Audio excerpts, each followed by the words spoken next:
Hello friends, அஸ்ஸலாமு அலைக்கும். நாங்கள் இன்றைக்கி நல்ல ஈஸியான மெத்தடில் நல்ல டேஸ்ட்டாகவும் நல்ல சாஃப்டாகவும் சாக்லேட் ஃபில்லட் டோனட் எப்படி செய்கிறேன்னு பார்ப்போம். இந்த சாக்லேட் க்ரீமுமே நல்ல ஈஸியான மெத்தடில் நல்ல குறைவான இன்க்ரீடியன்ட் வச்சு நல்ல டேஸ்ட்டாக எப்படி செய்கிற அப்படின்னு தான் காட்டிக்கிறேன். இது பிகினர்ஸாக இருந்தால் கூட நீங்கள் ஃபஸ்ட் டைம் ட்ரை பண்ணும்போது இதே இன்க்ரீடியன்ட் அளவுகளை வச்சு நீங்கள் ட்ரை பண்ணினேன்னா நல்ல பர்ஃபெக்டாகவே வரும். வாங்க ஃப்ரெண்ட்ஸ், இப்போ இதை எப்படி செய்கிறேன்னு பார்ப்போம். இதில் ஃபஸ்ட்டுக்கு வந்து 1/2 கப் ஃப்ரெஷ் மில்க்கும் 3 டேபிள் ஸ்பூனும் எட் பண்ணுறேன். உங்களுக்கு சும்மா நார்மலாக நீங்கள் மில்க் பவுடர் எட் பண்ணணும் அப்படின்னாலும் இதே அளவில் வந்து வாட்டர் எட் பண்ணிவிட்டு அதில் மில்க் பவுடர் எட் பண்ணி கரைச்சி விடுங்க. லைட்டாக வார்ம் வாட்டர் எட் பண்ணிட்டு இது கூட வந்து 4 டேபிள் ஸ்பூன் சுகர் எட் பண்ணுறேன். கிரேம்டு அளவெல்லாம் நான் டிஸ்கிரிப்ஷன்லேயும் கொடுக்குறேன், செக் பண்ணி பாருங்கள்.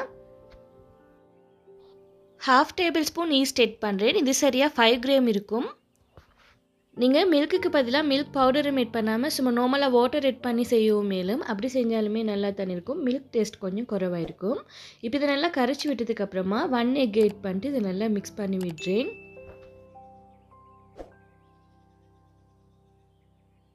இதில் 1/4 டீஸ்பூன் சால்ட் எட் பண்ணுறேன்.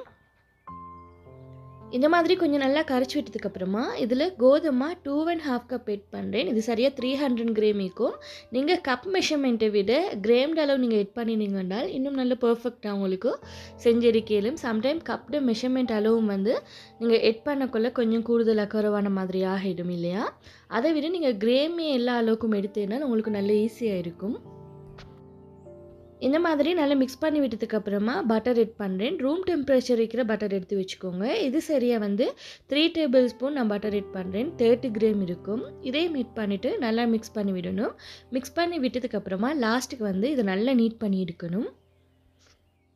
நீங்கள் இந்த டோனட்டுக்கு வாட்டர் எட் பண்ணுறேன்டாலுமே 1/2 கப்பும் 3 டேபிள் ஸ்பூன் அளவுக்கு மாதிரி வாட்டர் எட் பண்ணுங்கள். அதில் மில்க் பவுடர் எட் பண்ணுறேன்டா கொஞ்சம் லைட்டாக வார்ம் வாட்டரில் வந்து 1/2 கப்பும் 3 டேபிள் ஸ்பூன் வார்ம் வாட்டர்லேயும் வந்து மில்க் பவுடரோட அளவு வந்து உங்களுக்கு எந்த அளவுக்கு மில்க் டேஸ்ட் வேணுமோ அந்த அளவுக்கு மாதிரி ஒரு 2 டேபிள் ஸ்பூன் மில்க் பவுடர் அப்படி இல்லாட்டி ஒரு 3 டேபிள் ஸ்பூனும் எட் பண்ணி நல்லா மிக்ஸ் பண்ணிட்டு அதுக்கப்புறமா மற்ற இன்க்ரீடியன்ட் எல்லாம் எட் பண்ணுங்கள். இந்த மாதிரி பாருங்கள், இந்த டோவை நாங்கள் நல்லா நீட் பண்ணி எடுத்துக்கணும். ஒரு 10 மினிட்ஸுக்கு மாதிரி நல்ல சாஃப்டாக இந்த மாதிரி நீட் பண்ணி எடுத்துக்கோங்க. அப்போ தான் டோனட் இன்னும் நல்ல சாஃப்டாக வரும். நீங்கள் இதை கையால் நீட் பண்ணுறதை விட ஹேண்ட் பீட்டர் இருந்துட்டால் அதால் நீட் பண்ணிவிடுங்க. அப்படி இல்லாட்டி டோ மிக்சரில் நீங்கள் நீட் பண்ணி எடுத்துட்டாலும் இது நல்ல ஈஸியாகவே இருக்கும். லாஸ்ட்டுக்கு இந்த பவுலில் ஆயில் அப்ளை பண்ணிட்டு இந்த டோ இப்படியே வச்சுட்டு இதை கவர் பண்ணி ஒரு 20 மினிட்ஸுக்கு வைக்கிறேன். நீங்கள் கூலான பிளேஸில் இருந்தேன்டால் இது டபுள் ஆகிறதுக்கு கொஞ்சம் டைம் எடுக்கும். சம்மரான பிளேஸில் இருந்தேன்டால் 20 மினிட்ஸ்லேயே வந்து இது நல்லா டபுள் சைஸுக்கு வந்துடும். இப்போ அடுத்தது சாக்லேட் க்ரீம் எப்படி செய்கிறேன்னு பார்ப்போம். இதில் நான் 3 டேபிள் ஸ்பூன் கொக்கோ பவுடர் எட் பண்ணுறேன். இது லைட் கலர் ஆகிக்கிற சொல்லி தான் நான் 3 டேபிள் ஸ்பூன் எட் பண்ணுறேன். டார்க் கொக்கோ பவுடராக இருந்தென்றால் 2 டேபிள் ஸ்பூன் எட் பண்ணினாலுமே போதும். இதில் கஸ்டர்ட் பவுடர் 3 டேபிள் ஸ்பூன் எட் பண்ணுறேன். கஸ்டர்ட் பவுடருக்கு பதிலாக உங்களுக்கு கோர்ன்ஃப்ளவர் எட் பண்ணுவோம். மேலும் பொதுவாக ஸ்ரீலங்காவில் வந்து கோர்ன்ஃப்ளவரை விட வீட்டில் கூடுதல் ஆகிக்கிறது கஸ்டர்ட் பவுடர் தான். அதனால தான் நான் இன்றைக்கி கஸ்டர்ட் பவுடர் உங்களுக்கு எட் பண்ணி எப்படி செய்கிற சாக்லேட் சோஸ் நல்ல ஈஸியான மெத்தட் அப்படின்னு காட்டிக்கிறேன். கஸ்டர்ட் பவுடர் எட் பண்ணதுக்கப்புறமா இதில் 1 கப் மில்கை ஃபஸ்ட்டுக்கு கொஞ்சமாக எட் பண்ணிவிட்டு இது கட்டி இல்லாத மாதிரி கரைச்சி விட்டுட்டு அதுக்கப்புறமா எல்லா மில்கையும் எட் பண்ணி கரைச்சி விட்டேன். லாஸ்ட்டுக்கு வந்து இதில் சுகர் வந்து ஒரு 1/2 கப் அளவுக்கு மாதிரி எட் பண்ணியிருந்தேன். சுகர் எட் பண்ணதுக்கு அப்புறமா தான் ஸ்டவ் வந்து லோ ஃப்ளேமில் ஆன் பண்ணிவிட்டு அதுக்கப்புறமா இதை கொஞ்சம் நல்லா மிக்ஸ் பண்ணிக்கிட்டே இருக்கணும். கொஞ்சம் லைட்டாக திக்கான பதம் வாரத்துக்கு பாருங்கள். இந்த மாதிரி இதை கைவிடாமைக்கு நல்லா மிக்ஸ் பண்ணிக்கிட்டே இருக்கணும். அப்போ தான் இது கட்டிப்படாமைக்கு நல்ல சரியான பதத்துக்கு வரும். இது டோனட்டுக்கு மட்டும் இல்லை, நீங்கள் சாக்லேட் கேக் செஞ்சுன்றாலுமே இந்த சோஸ் உங்களுக்கு செஞ்சு யூஸ் பண்ணாலும் நல்லா இருக்கும். பாருங்கள், இது கொஞ்சம் நல்லா திக்காக வந்திக்குது. 5 மினிட்ஸ் வரங்காட்டியும் இதை மிக்ஸ் பண்ணிக்கிட்டு இருந்தேன். இது மிச்ச நேரம் நீங்கள் மிக்ஸ் பண்ணவும் படாது. 5 மினிட்ஸ் மிக்ஸ் பண்ணினாலே போதும். இது சரியான பதத்துக்கு வந்துடும்.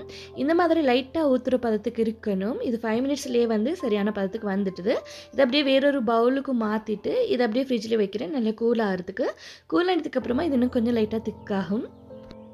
இந்த டோ வந்து இப்போ நல்லா டபுள் சைஸுக்கு வந்திக்குது. இப்போ அடுத்தது டோனட் எப்படி செய்கிறேன்னு பார்ப்போம். நீங்கள் இன்றைய தான் என்னோடய வீடியோ ஃபஸ்ட் டைம் பார்க்குறேன்டால் ப்ளீஸ் ஃப்ரெண்ட்ஸ் இது வரைக்கும் நீங்கள் சப்ஸ்கிரைப் பண்ணிட்டு சைடிக்கிற பெல் ஐக்கானை ப்ரெஸ் பண்ணி அந்த ரோல் அப்படின்ற ஆப்ஷனையும் ப்ரெஸ் பண்ணிவிடுங்க. அப்போ தான் நான் ஷேர் பண்ணுற எல்லா வீடியோவும் உங்களுக்கு நோட்டிஃபிகேஷனில் ஃபஸ்ட்டில் வந்து காட்டும். இது இந்த மாதிரி கட் பண்ணி எடுத்ததுக்கப்புறமா இது இந்த மாதிரி ரவுண்ட் ஷேப்புக்கும் நாங்கள் தட்டி எடுத்துக்கணும். ஃபஸ்ட்டுக்கு ரவுண்ட் ஷேப்புக்கு இதை நல்லா எடுத்து விட்டு இந்த மாதிரி ரோல் பண்ணி விட்டுட்டு லைட்டாக இந்த மாதிரி தட்டி விட்டால் போதும். இது மிச்சம் நாங்கள் இதை கட் பண்ணணும் ஷேப் எடுக்கணும் அப்படின்னு இல்லை, லைட்டாக இந்த மாதிரி தட்டி விட்டாலே எங்களோட டோனட் வந்து ஷேப் ரெடி ஆகிட்டுது. நான் ஒவ்வொரு டோனட்டை வந்து ஷேப் எடுக்கக்கொள்ளைக்கு கிரேம் டாலோ நிறுத்தி பார்த்து தான் எடுத்தேன். ஒரு டோனட் வந்து 40 கிராம் வரலுக்கும் மாதிரி கிரேம் டாலோ நிறுத்தி பார்த்து எடுத்துக்கிறேன். இது இந்த மாதிரி ரவுண்ட் ஷேப்புக்கு இதை எடுத்து விட்டதுக்கப்புறமா கீழே அந்த லைன் வராத மாதிரி நல்லா ரவுண்ட் ஷேப்புக்கும் எடுத்து விட்டு தட்டிடுங்க. அப்போ தான் வந்து ஃப்ரை பண்ணக்கொள்ளைக்கும் 2 சைடும் வந்து ஒரே ஷேப்புக்கு இருக்கும். ட்ரேயில் மாவை ஸ்ப்ரெட் பண்ணிவிட்டு இதுக்கு மேலே இந்த டோனட் எடுத்து வைக்கிறேன். இதை கவர் பண்ணி ஒரு 20 மினிட்ஸ்க்கு வைங்க. இந்த டோனட் வந்து நல்லா டபுள் சைஸ் வந்ததுக்கப்புறமா நீங்கள் ஃப்ரை பண்ணினால் தான் இன்னும் நல்ல சாஃப்டாக வரும். உங்களுக்கு க்ளோத் ஒன்றால் வேணும்னாலும் கவர் பண்ணி வைக்கலும். இது நல்லா டபுள் சைஸ் வந்ததுக்கப்புறமா இதை அப்படியே போட்டு ஃப்ரை பண்ணி எடுக்கிறேன். ஸ்டவ்வை கொஞ்சம் லோ ஃப்ளேமில் வச்சுட்டு ஃப்ரை பண்ணிவிடுங்க. இதே இன்க்ரீடியன்ட் அளவு எட் பண்ணி நான் சொல்லி தந்த மாதிரி டோனட் ஷேப்பும் வந்து நீங்கள் சரியாக 40 கிராம் வர அளவுக்கு எடுத்து பிடிச்சேன்னு சொன்னேன்டால் உங்களுக்கு சரியாக 15 டோனட் இதில் செஞ்சிருக்கலும். நல்லா கோல்டன் ப்ரௌன் கலர் வாரத்துக்கு 2 சைடும் நல்லா பெரட்டி விட்டு இதை ஃப்ரை பண்ணி எடுத்துக்கணும். இப்போ இதை அப்படியே நல்லா ப்ரௌன் கலர் வந்ததுக்கப்புறமா வேறே எடுக்கிறேன். பாருங்கள், டோனட்டை நீங்கள் பிடிக்க கொள்ளைக்கு நல்லா டைட்டாக பிடிச்சிக்கணும். இந்த மாதிரி வெடிப்பு வராத மாதிரி, அப்போ தான் இது நல்ல ஷேப்பாக வரும். இந்த டோனட் ஒயிலிருந்து இறக்கினத்தோடைய வந்து அந்த சூட்டோடைய வந்து இதை சுகரில் கோட் பண்ணணும். அப்போ தான் வந்து அந்த டோனட்டில் வந்து இது சுகர் எல்லாம் பிடிக்கும்.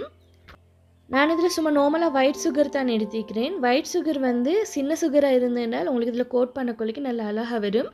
பெரிய சுகராக இருந்ததுனால் இதில் பிடிக்கிறதும் கொஞ்சம் கஷ்டமாக இருக்கும். நீங்கள் பெரிய சுகராக இருந்தாலும் கொஞ்சம் மிக்ஸி ஜாரில் அரைச்சிட்டுடுங்க. அப்படி இல்லாட்டி கஸ்டர்ட் சுகர் நீங்கள் யூஸ் பண்ணினாலுமே நல்லா அழகாக கோட் பண்ணி வரும். பாருங்கள், எல்லா டோனட்டையும் வந்து சுகரில் கோட் பண்ணி எடுத்தாச்சு. இப்போ இதில் நாங்கள் க்ரீம் எட் பண்ணுறதுக்கு இதில் ஹோல்ஸ் போட்டு விடணும். இந்த மாதிரி நைஃபால் ஃபஸ்ட்டுக்கு குட்டியாக ஹோல்ஸ் போட்டுட்டு உள்ளுக்கு ரவுண்டுப்பாக கொஞ்சம் பெருசாக போட்டு எடுத்துக்கோங்க. அப்போ தான் இது உள்ளுக்கு ஃபுல்லாக க்ரீம் நல்லா இறங்கும். இதே மாதிரி எல்லா டோனட்டுக்கும் போட்டு எடுத்துக்கோங்க.